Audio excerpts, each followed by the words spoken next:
So, John Kelly, welcome. My first question is, how do you define sectarianism within sport? Well, first of all, thank you for inviting me, Christy. Nice to be here. How do you define sectarianism in sport? Well, I would start with challenging the term sectarianism. So I don't use the term. I try not to use the term.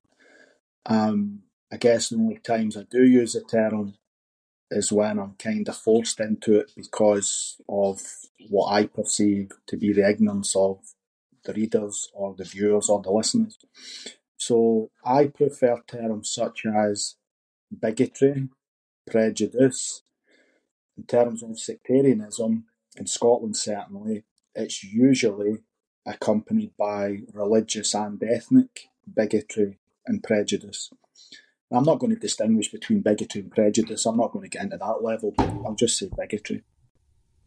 So I would say in Scotland, sectarianism is really what people mean by religious-based bigotry. But in Scotland, it's often accompanied by nationalism, elements of Irish nationalism. So to do with Irish nationalism, British nationalism with regard to Ireland or Northern Ireland, or the north of Ireland if you prefer, and religious intolerance, religious prejudice. So as we'll get into throughout the discussion, I expect the reasons for that will become pretty obvious why I don't use sectarianism, because it's become such a catch-all phrase that its usefulness when we're analysing anything or seeking to understand anything has become redundant in my view. It's become too catch-all. So for example, give you an example, it's often folk who fly a red hand of Ulster in Scotland, football fans, let's say, and folk who fly an Irish tricolour, football fans in Scotland, again, they will often be simplistically labelled as sectarian. They are engaging in sectarian behaviour. Now, strictly speaking, they are engaging in sectarian behaviour. They're engaging in behaviour that is aligning themselves with a sect, a particular sect within that power dynamic, either Irish nationalists, Irish tricolour, or Ulster Unionists or Ulster Loyalists with the red hand of Ulster. That, by definition, is sectarian. Two different sects based on a mixture of religion and politics and national identity, ethnicity and national identity. Thus far, there is nothing inherently negative about that.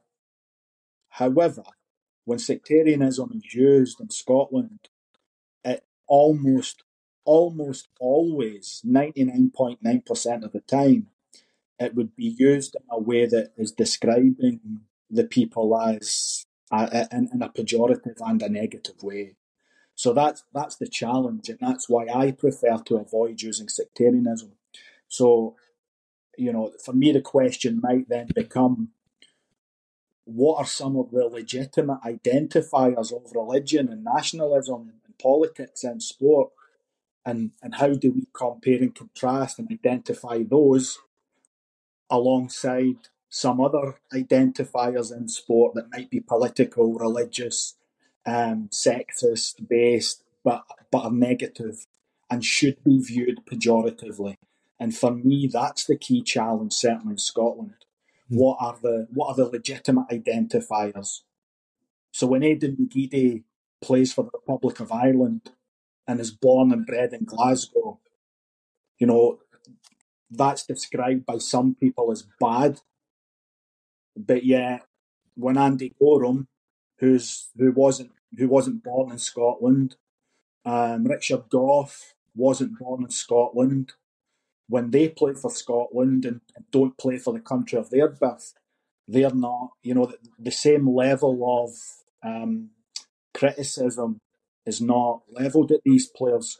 So that there are, and James McLean's an interesting one, we'll come on to him no doubt, but I think there are certain kind of flashpoints, if you like, in Scottish discourse, certainly around sport and around football, that make people very sensitive to identity with regard to Ireland.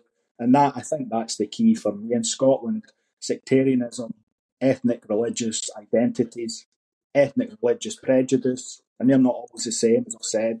They usually align themselves or are aligned by other people. They are aligned to identities in relation to Ireland. Whose fault is that then, John? If you mentioned that there's a negative connotation, is it the media? Is it academics? Is it a limited knowledge in terms of maybe government initiatives? So I'm intrigued on why there might be a negative connotation if you said a sack is actually an expression of maybe identity and you use the example of flags, etc. Yeah, probably. Whose fault? Probably all of the above. And to be fair, most people are not academics and are not looking at it academically. So they're looking at it in shorthand and they're looking for easy labels. So the media don't help. The media, and indeed the Scottish government in the past, sadly, they've muddied the waters. They've got confused. And I refer to it as throwing the baby, throwing the baby out with the bathwater. It's like, well, we know that there's religious and national and ethnic bigotry and prejudice, but rather than kind of seek to unpack that and understand that, it gets caught up in an umbrella label as sectarianism. So it then becomes, Celtic fly the Irish flag, they're sectarian. That's negative. That's bad. Celtic sing songs about the IRA, that's bad. That's sectarian. Rangers fly a Union Jack and a Red Hand of Ulster and sing loyalist songs and songs about the UDA and the UVF. That's sectarian. And I would say all of Aidan McGeady choosing the Republic of Ireland has sectarian elements to it, and there will be rationale and reasons there that are inherently sectarian. He belongs to a sect. He feels he belongs to a sect. He feels Irish. He has an alignment, an identity that's Irish, and but yet he's got a broad Scottish accent and was brought up in Scotland. So all of these things are probably sectarian, but that's my point. Sectarian is too catch-all and needs to be unpacked, and that's because there are elements of sectarian identities that are, as far as I'm concerned, entirely legitimate, entirely positive, entirely legitimate, and should not be viewed pejoratively.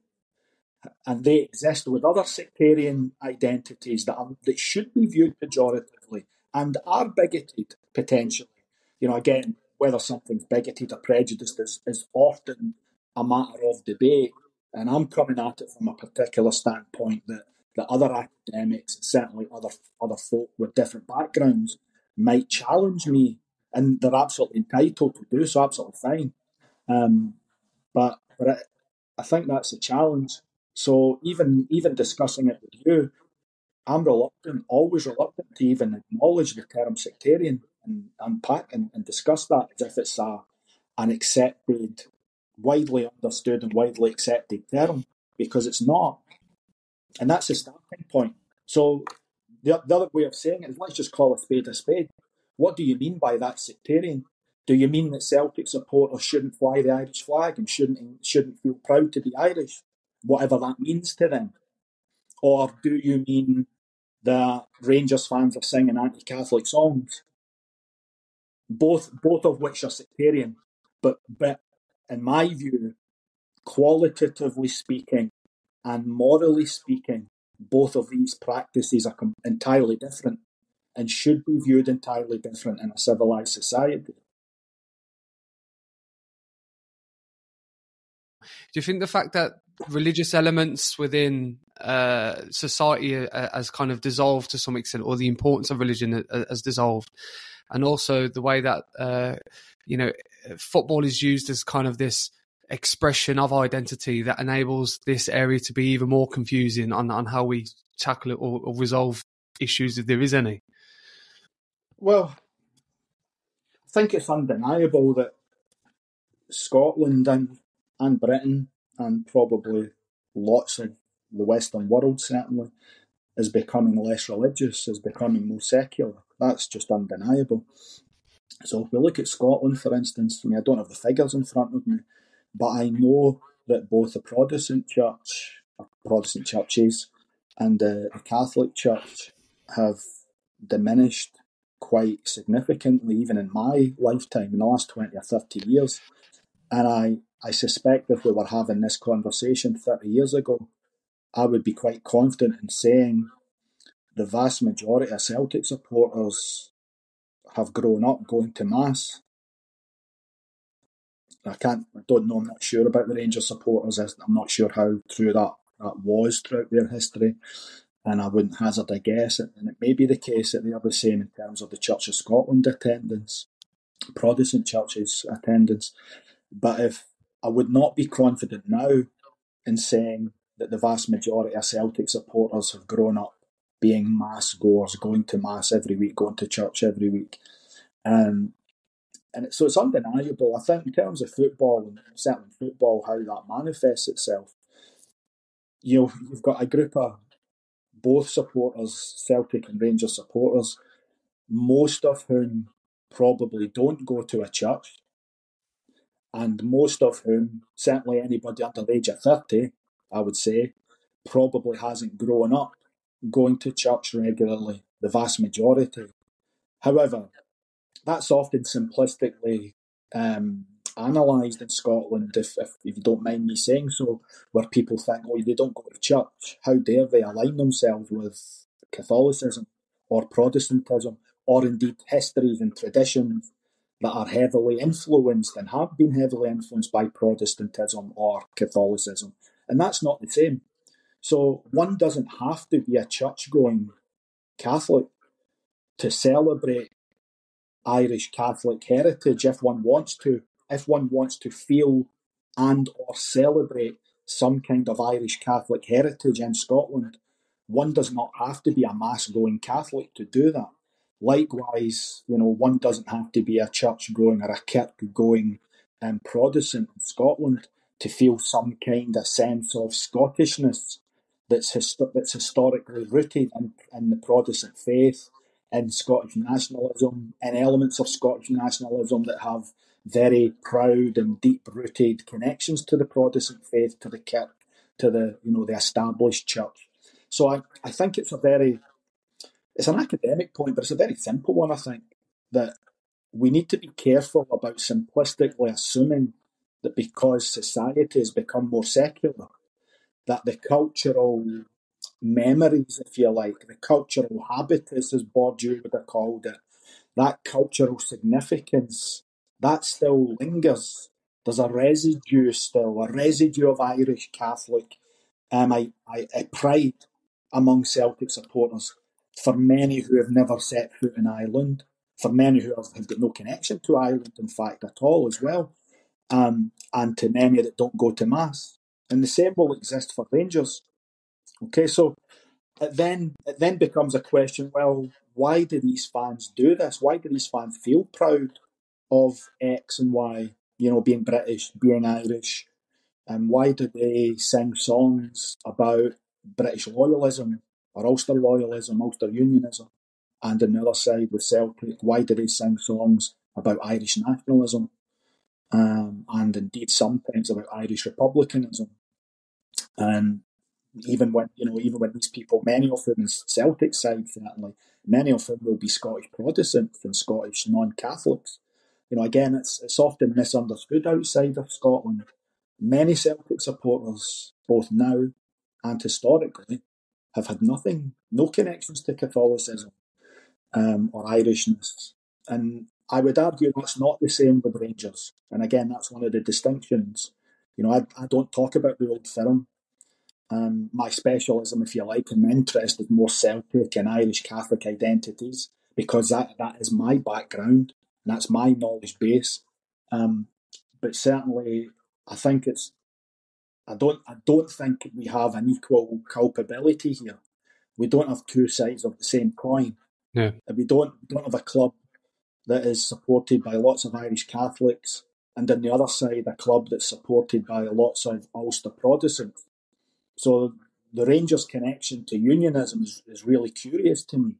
That's a really fascinating one. They weren't formed and sustained by the same numbers of Irish immigrants, or if they prefer, they might prefer the term Ulster immigrants. But yet they still retain this Ulster Unionist identity as part of their fabric of their club. And some people would argue against it. I've had Rangers supporters tell me I'm incorrect here with this claim, but you won't have anywhere near the same number of Catholics that support Rangers as Protestants that support Celtic. Now, there's just no way. Anybody that knows anything about these two clubs and the support could tell you that, despite what some, Rangers fans try and tell me. That's just not the case. And historically, it's certainly not been the case. And again, that's connected to the histories of the clubs and indeed the club's practices as well. Celtic didn't refuse to sign Protestants for most of the 20th century. Rangers refused to sign Catholics for most of the 20th century. So right away, that there's distinctions, there's differences between the two clubs and the nature of the two clubs. And that's, even though it's been a long time, we're talking 1989, since Rangers departed from that anti-Catholic signing policy. What they would describe as a pro-Protestant signing policy. But again, that's not the case either, because they signed numerous non-Protestants that were not Catholic, and they signed some Catholics, as some Rangers fans will tell you, and some observers will tell you. But the small number of Catholics they signed were often not known to be Catholic at the time. So there's massive differences between the two clubs, between the two sets of supporters, and how what others call sectarianism, how that manifests itself in Scottish football. Again, from your perspective as an academic, you're looking at it from maybe an Irish side, and even me having this conversation with you, Celtic, Catholic, Irish Association, and looking at it from that angle. You mentioned earlier around different players and different identities. You mentioned Aidan McGeady and how they might have been mistreated because of their allegiance to Ireland in comparison to maybe people from England playing for Scotland. Do you feel that there's a term, especially in academia, around anti-Irish racism, and they mentioned that one-sided factor towards kind of Irishness, and this expression of Irishness gets a lot more hostility in comparison to the others mentioned. Do you agree with that, or do you feel that there's a balance between both sides of the coin? I think what you're saying is that Irish Catholic players in Scotland, and in James McLean's case in England, have been treated more strongly, in a negative sense, than perhaps other footballers that have chosen to play for a country that's not the country they were born in, or indeed sometimes raised in. And I think there are good reasons for that. And I think the elephant in the room is Ireland has a very potent political relationship with Britain.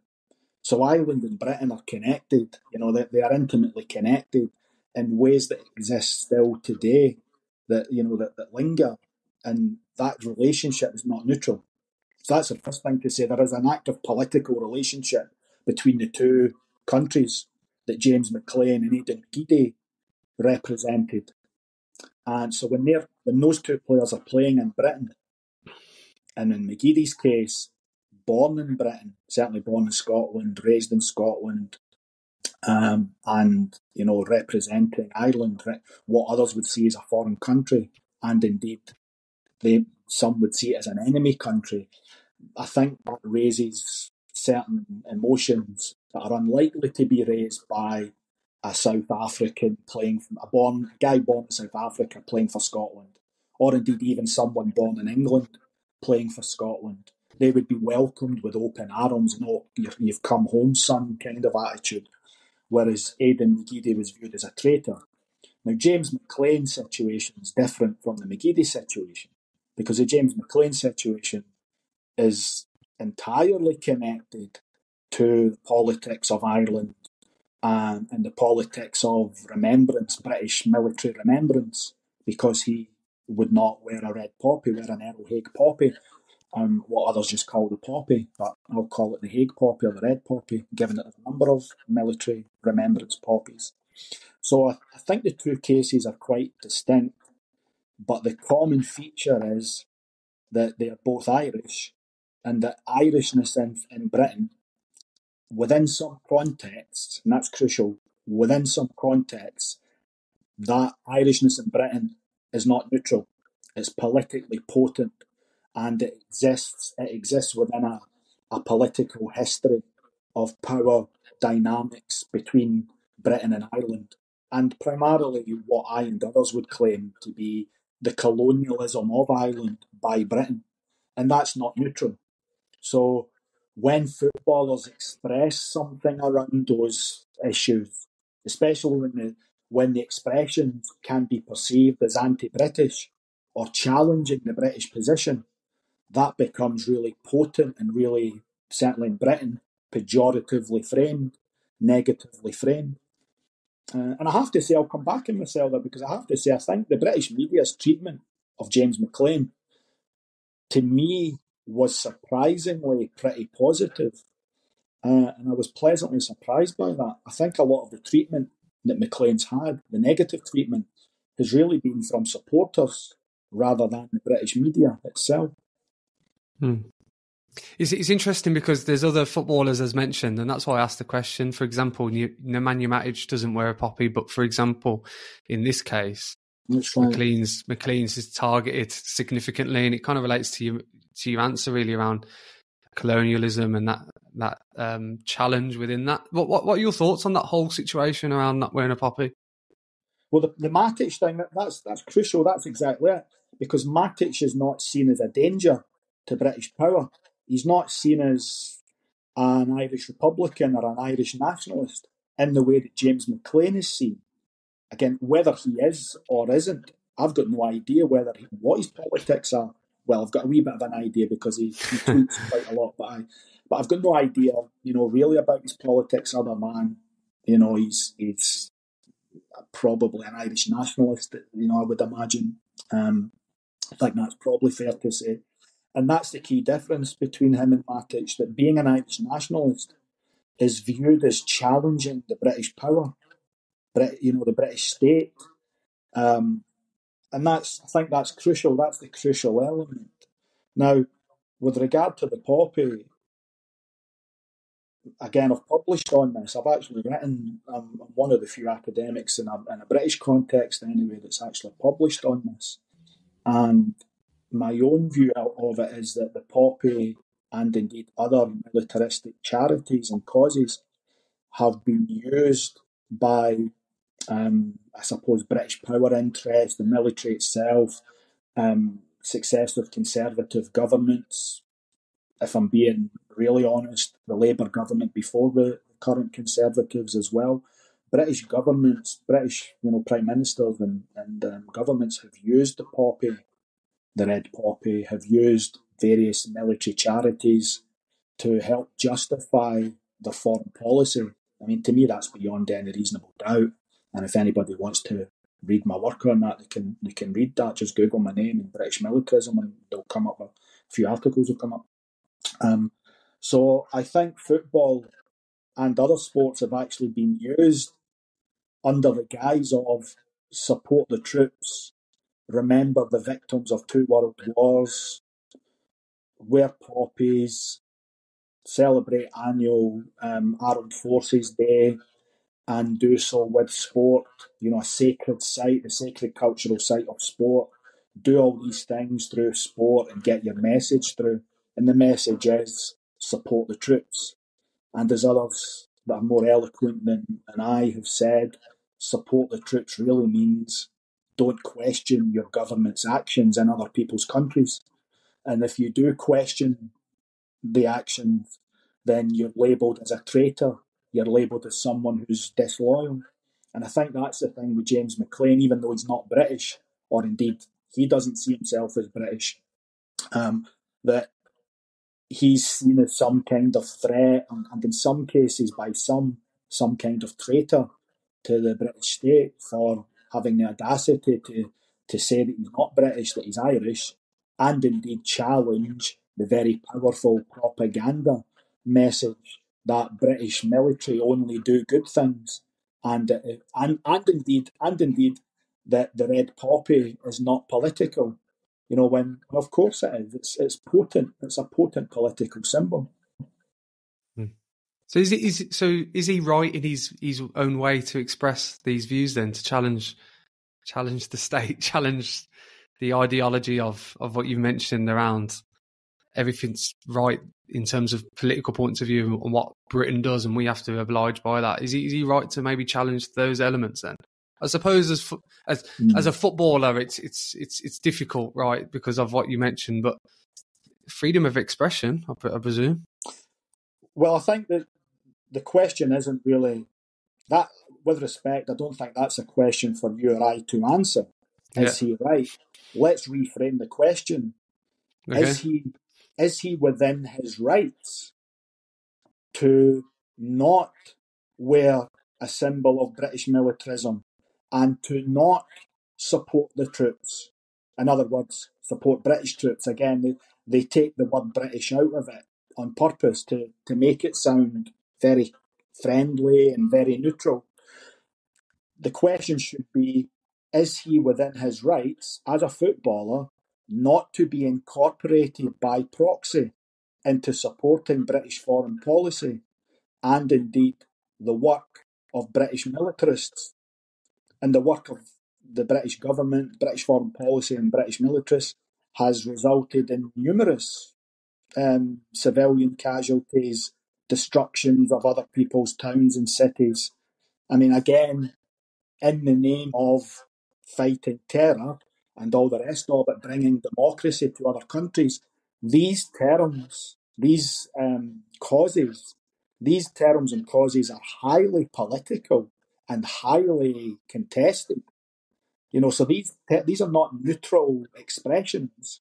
So the question then becomes, rather than asking, is he right?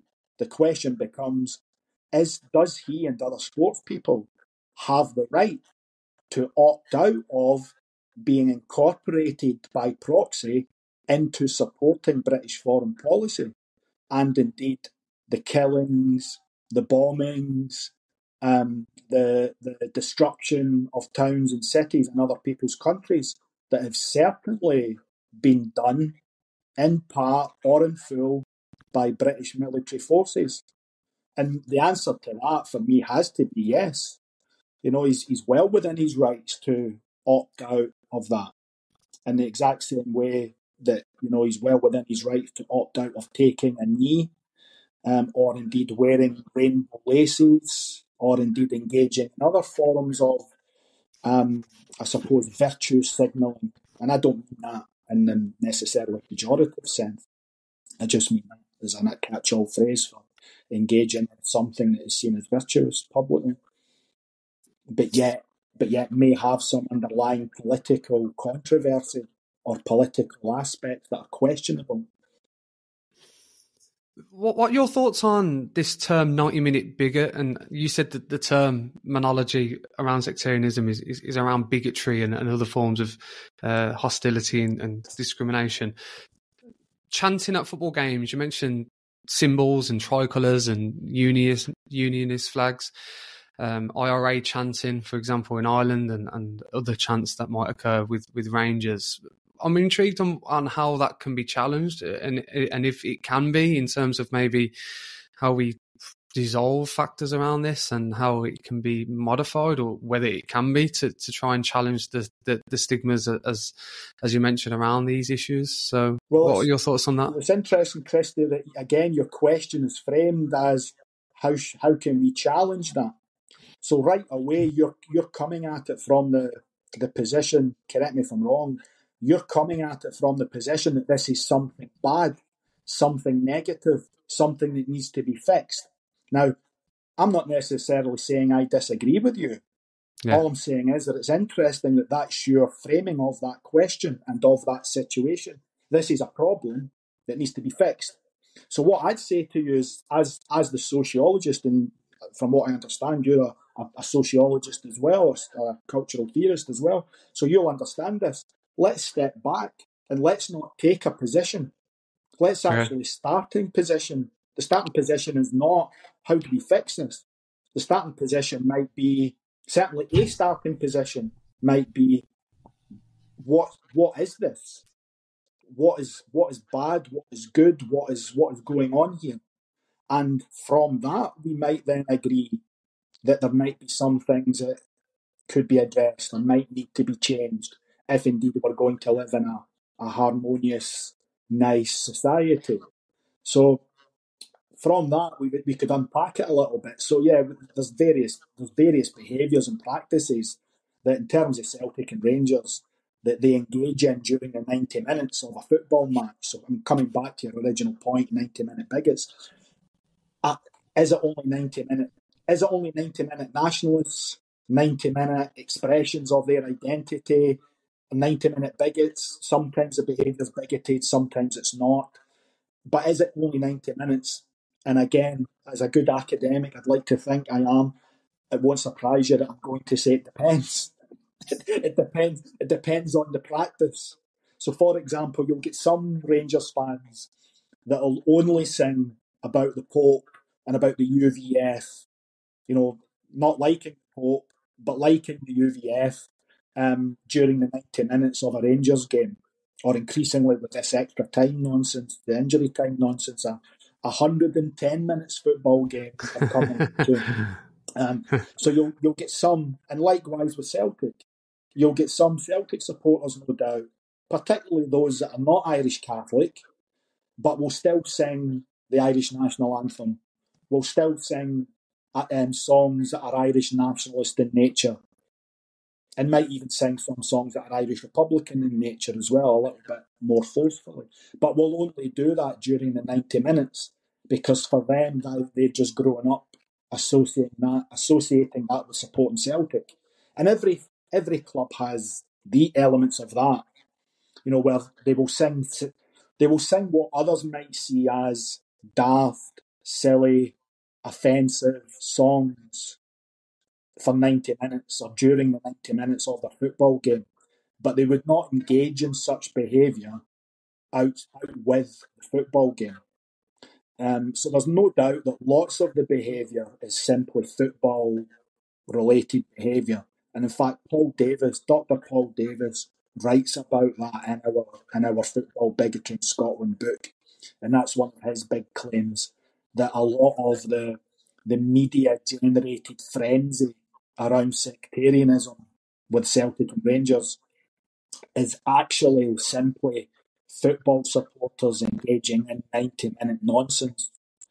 However, I think while that's no doubt true in my view, not all of the behaviour is 90-minute expressions, whether we deem it to be bigoted or nationalistic or ideologically virtuous, whatever we view the behaviour as, some of it is certainly not only 90 minutes. So, for instance, you will have lots of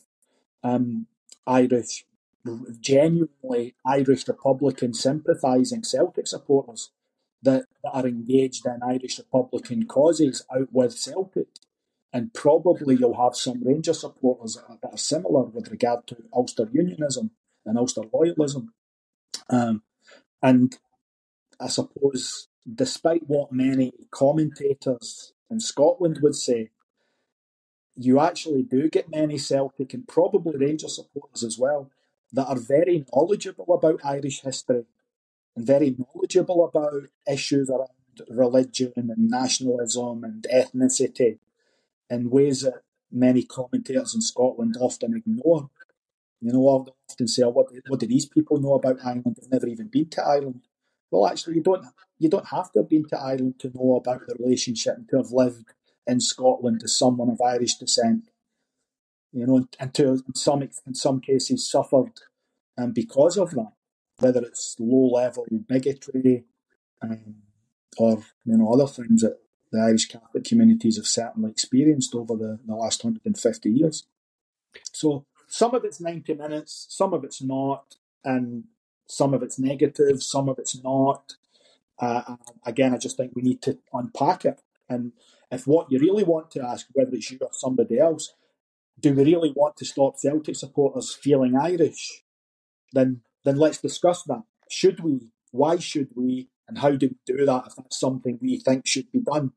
But that's a different question from do we want to understand why Celtic supporters, some Celtic supporters, sing songs about the IRA?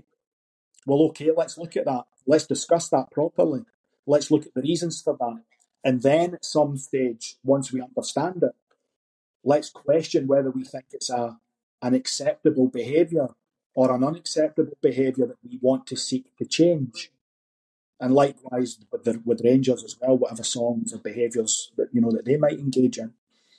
So that as I say, I think the main issue for me is to not use the term sectarian or sectarianism, to really call a spade by saying, what I mean by that is, if you mean identifying with Irishness or identifying with Ulster loyalism, or if you mean singing songs about terrorists or challenging the definition of terrorists and actually denying that you're singing about terrorists, if that's what we want to discuss, that's what we say. Let's talk about that. Let's not lump everything in with the term sectarianism, because what happens then is we throw the baby out with the bathwater. We're actually in danger of behaving in an intolerant and prejudiced manner under the guise of challenging sectarianism. And that's happened often in Scotland. People that are claiming to be challenging sectarianism. And to be fair, probably in their own heads, think they are and have a good heart and are genuinely wanting to challenge it. But they do so in a way that flips with actually being intolerant themselves. And again, the example is, let's stop Celtic supporters flying the Irish flag. Let's problematise Celtic supporters singing about Irishness. Well, that shows, if one wants to say that and believe that, that's their prejudice and intolerance. So what is it we're wanting to do? What's the problem? Is there a problem? And what is the problem? And why is it a problem? So coming all the way back would rephrase your question and say, well, rather than asking, how can we stop this behaviour? Let's actually unpack each behaviour and say, what is this behaviour? Why is this behaviour the way that it is? What underpins this behaviour? And at some level, don't get me wrong, at some level, even I would say, maybe we should challenge and question whether this behaviour is legitimate. Who defines legitimate? But is this behaviour that we think should be occurring at a football game? And I'm on record. I've published papers before and book chapters before where I'm on record as saying that despite all of the above, I still don't want and don't think that Celtic supporters should be singing songs about the IRA. And I wish they didn't. And I actually think that by doing so, they actually inadvertently contribute to some of the anti-Irish and anti-Catholic behaviours and attitudes of other people in Scotland. Yeah. And I'm on record saying that. But that's not the same as me saying that I think Celtic supporters singing about the IRA are religiously bigoted. Because I'm not religiously bigoted for singing about the IRA. I just don't think they should be doing it at Celtic games, and I don't want them doing it at Celtic games. But I understand why they do it. Yeah. What are your thoughts on the offensive behaviour at Football Acts that was introduced in 2012 to try and tackle these issues, as you've mentioned? Obviously reverted a few years later, but I'm intrigued on how to challenge such chanting or behaviours, etc. Well, yeah, it was a problematic bill, and again, I'm on record saying so, and I've appeared at the Scottish Justice Committee. I was invited to the Scottish Justice Committee to give evidence around the bill. So again, my views on it are on the record. My views of it are that I think initially it it looked like it had a good, I suppose, good intention. Although I'm aware that other Celtic supporters and other academics would challenge me on that. My own view is that I think it probably had good intentions, but unfortunately it suffered from pretty much nearly all of the above that we've just discussed. Its framing of sectarianism was too broad, and it didn't really understand the nuances of Irish Catholic identities in Scotland in particular. I mean, other academics that specialise in Ulster Unionism and Rangers might come and say it didn't understand Unionism and Scottishness and, Rangers and Scottishness and Britishness. But certainly from an Irish Catholic perspective and sectarianism and indeed bigotry and what they called offensiveness, it wasn't, the understanding wasn't nuanced enough and the language wasn't nuanced enough. So it ended up becoming a case of whether the police and the prosecutors in Scotland felt that some reasonable person, whatever that is, whoever that is, that if a reasonable person felt offended by X and X fitted within a small number of criteria, sexual orientation. I think one was religious identity and kind of ethnic and national. There were some elements of it that were just too problematic, and it ended up, we ended up having people up in court simply for singing songs about Irish nationalism. Now, again, some people might not like that, but whether that is should be a criminal offence or not is highly questionable in a free democratic society. So where And does the that's not the same as calling somebody a Protestant bastard or a Catholic bastard.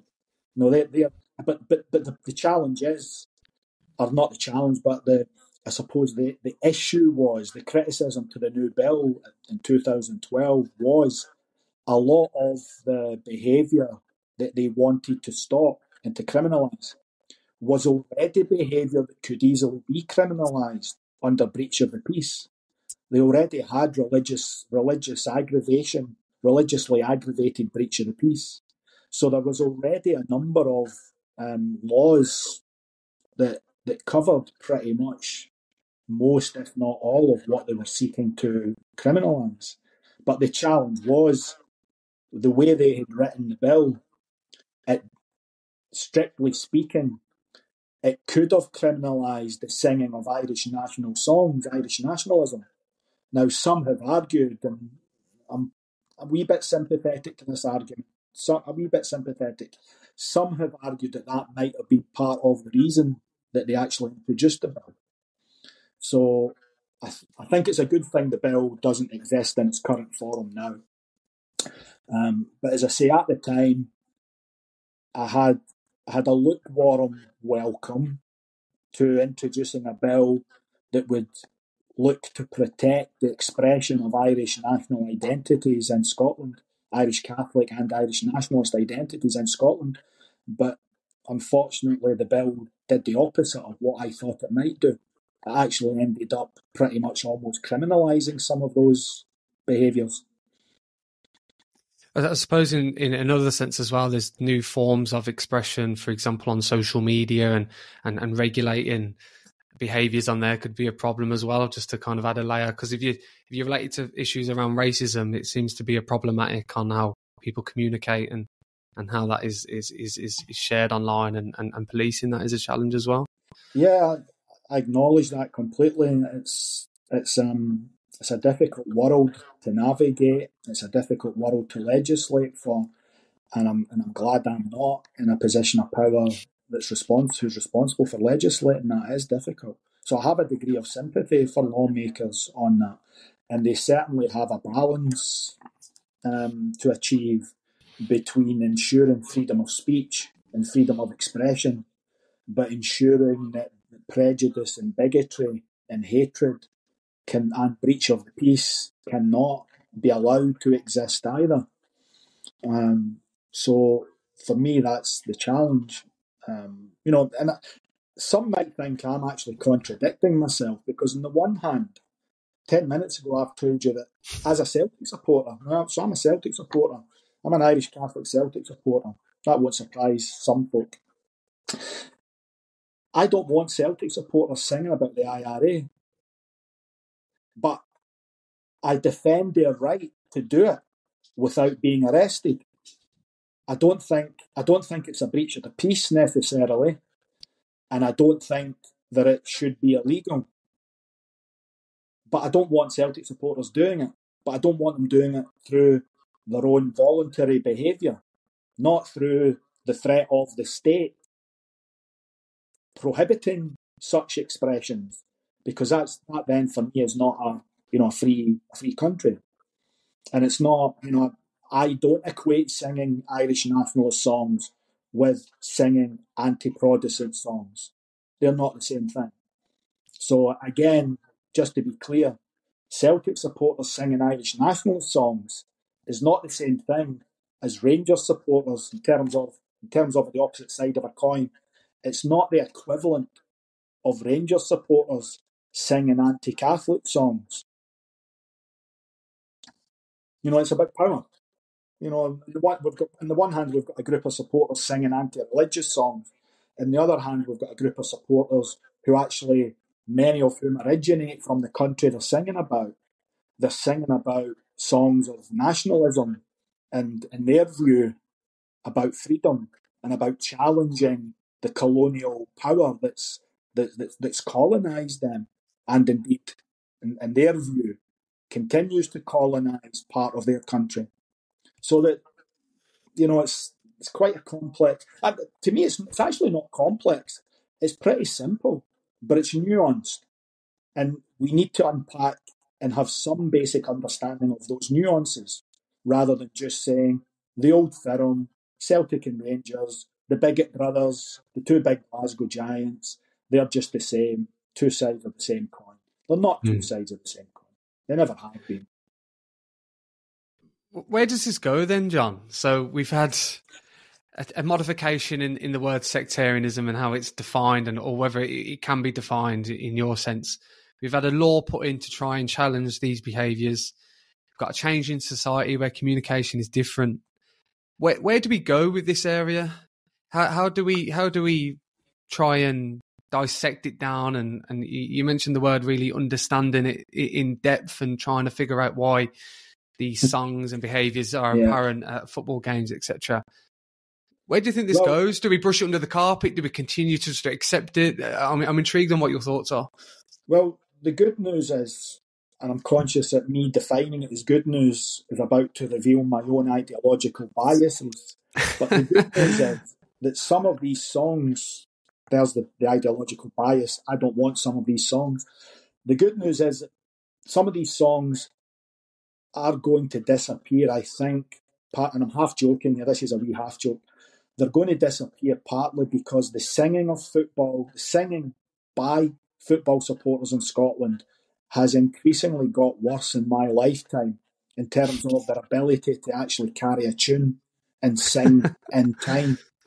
And I've got a theory about that. My theory is that Celtic always had the best singers because the vast majority of Celtic supporters were church-going Catholics, church-going supporters. So they were used to singing hymns on a Sunday. So they knew how to keep a beat. They knew how to wait for everybody else to catch up when they were singing.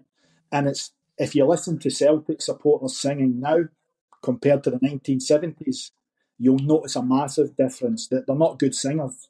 And that's probably replicated by other supporters.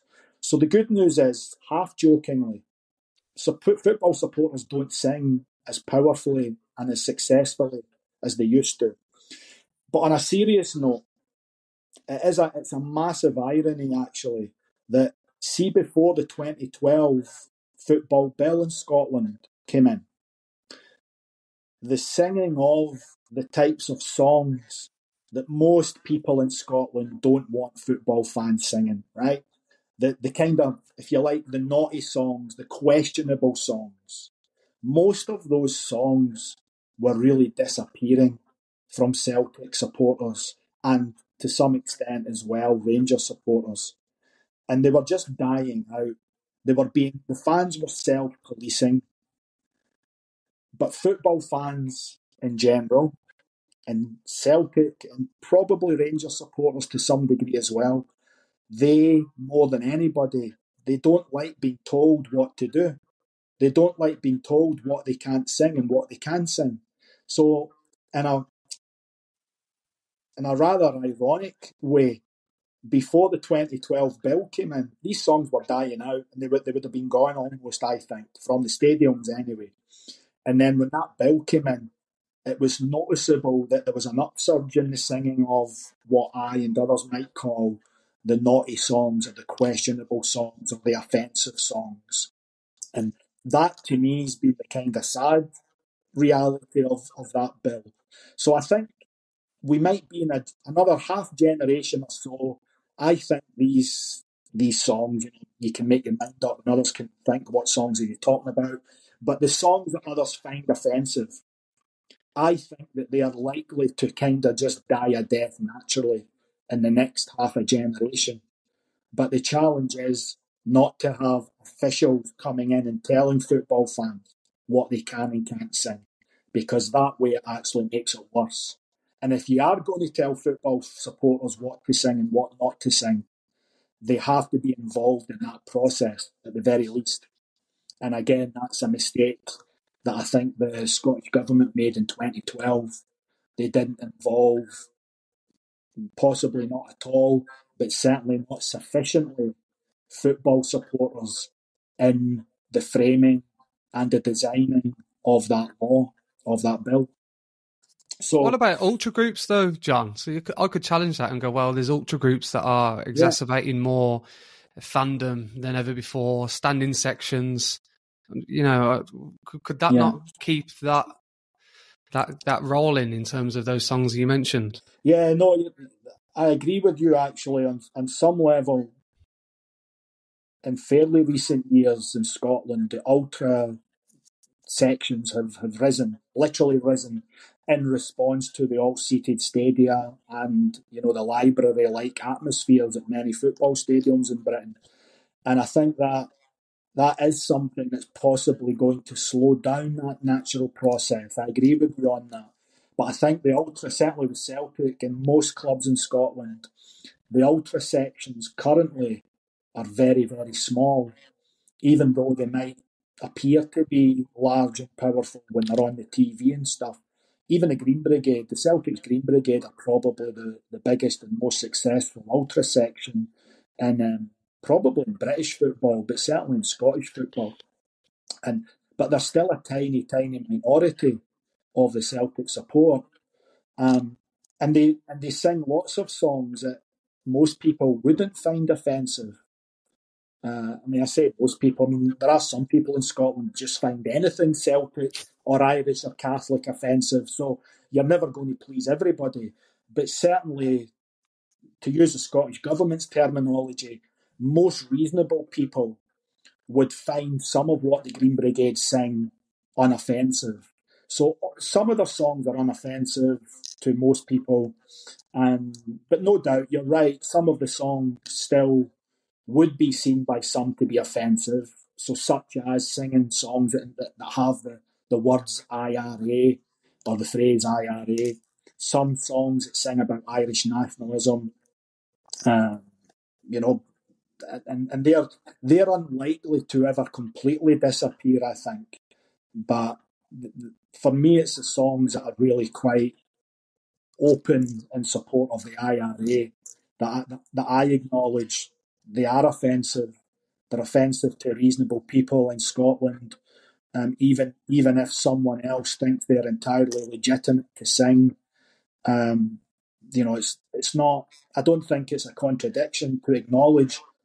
I acknowledge that some people think that that's okay to sing, but I also acknowledge that when other people hear it in a football stadium or within a football context, that it's highly offensive to them. And my position is that I'm a nice person. I don't want to offend people. Just why don't you just cut that out and not offend people? You've got so many great things to sing about, some of which is still political, some of which is still about the history of Ireland and its relationship to Britain. But just don't sing songs that are so offensive that you mention the IRA and you're talking about bombs and bullets, and it just doesn't have a place in my view anymore at a football game. But I don't, there isn't a simple answer, Christy. That is the answer, because if there was, we wouldn't be discussing this. But I think it has to be organic. I think the ultras and the supporters themselves have to get tired of it and have to decide that it needs policing, and then have to police it themselves. And ultimately, over time, what others may deem, and some I even deem to be offensive, these will disappear, I think. Where can people find your work, John? Where can people find out a little bit more about this area? You mentioned your book. Where can people find that? Well, the book's published by Edinburgh University Press. That's called, I always get the order wrong. I think it's Football, Bigotry in Scotland. It might be Scotland, Bigotry in Football. I can never remember. But they can find that. I've published a number of papers on sectarianism, even though I don't like the word, and football. But I suppose the easiest way to find it would be just going to my university website, Google my name, Edinburgh University, and they might have to spend 2 or 3 minutes finding it, but there's a publication list there, and some of it's actually available for free online by going through that page, the university page. What about social media, John? Do you use that? Well, I do, but not professionally. I use it personally. I'm on Twitter, but I purposely don't attach it to my university. And that's partly because of the sensitive nature of the research I do as well, the topics, which we've not really touched on, really. But it can be a challenge doing research about sectarianism, about ethno-religious prejudice and bigotry in Scotland, and writing from a particular perspective that is, in my case, is largely coming from the Irish Catholic perspective. Yeah. So that can sometimes be a bit of a challenge being employed by Edinburgh University, I have to say. And I also do research relating to British militarism and propaganda around sport primarily. And again, that can be quite a delicate topic. So because Twitter and things are not very nuanced and don't really allow for, well, I'm not saying they don't allow for it, but they don't. It's a difficult place to have nuanced and grown-up debate. I tend not to do these things on Twitter. So I've got a personal Twitter account, but yeah, I post nonsense with my dog and pictures of beaches and a wee bit about Celtic, moaning about the latest manager we've got, or the latest player that we've not got. So I don't think many people would be too interested in my Twitter account. Well, what we'll do is we'll put the links to your Edinburgh University page with your articles, etc., in the description. So if anyone's listening or watching, they can go and check that out. And if they want to find a little bit more about your dog and Celtic, they can also go and check out your Twitter account as well. Interesting, yeah. John, I just want to say thank you for your time. Obviously, we spoke for an hour around a sensitive issue, as you mentioned.